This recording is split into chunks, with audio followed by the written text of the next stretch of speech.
আসসালামু আলাইকুম রহমতুল্লাহি ওবরকাতুহু। সম্মানিত প্রিয় মুসলিম ভাই ও বোনেরা, আর ইসলামিক টিভির পক্ষ থেকে সকলকে জানাই আন্তরিক মোবারকবাদ। আশা করি সকলে ভালো আছেন। আমিও আলহামদুলিল্লাহ আল্লাহর রহমতে ভালো আছি।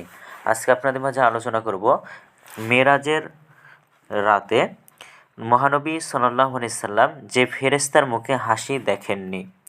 তো চলুন জেনে নিই মহানবী সাল্লাল্লাহু আলাইহি ওয়াসাল্লামের মেরাজের ঘটনা সম্পর্কে। হযরত আনাস ইবনে মালিক রাদিয়াল্লাহু তাআলা আনহু বলেন, মেরাজের রাত্রে রাসূলুল্লাহ সাল্লাল্লাহু আলাইহি ওয়াসাল্লামের বাইতুল্লাহর শরীফের কাছে ঘুমিয়েছিলেন। তখন ফেরেশতা আগমন করেন। তারা তাকে উঠিয়ে নিয়ে গিয়ে জমজম কূপের কাছে শায়িত করেন।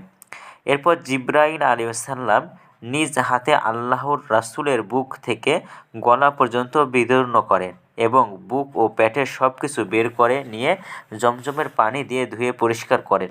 এরপর একটি স্বর্ণের পেয়ালা নিয়ে আনা হয়, যাতে একটি স্বর্ণের পেয়ালা ছিল যা হিকমত ও ঈমানে পরিপূর্ণ। এর মাধ্যমে তার বক্ষ ও গলার শিরাগুলি পূর্ণ করে দেওয়া হয়।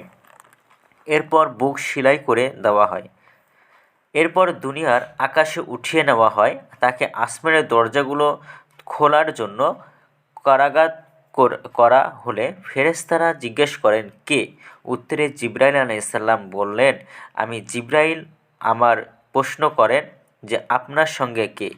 উত্তরে তিনি বলেন যে আমার সঙ্গে রয়েছে হযরত মুহাম্মদ সাল্লাল্লাহু আলাইহি ওয়াসাল্লাম। তারা আবার জিজ্ঞেস করেন, তাকে কি ডাকা হয়েছে?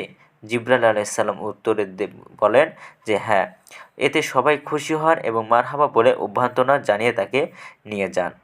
রাসূলুল্লাহ সাল্লাল্লাহু আলাইহি ওয়াসাল্লাম বলেন, মেরাজের রাতে আসমানে ভ্রমণ শেষে জিবরাইল আলাইহিসসালাম আমাকে নিয়ে নিচে অবতরণ করলেন।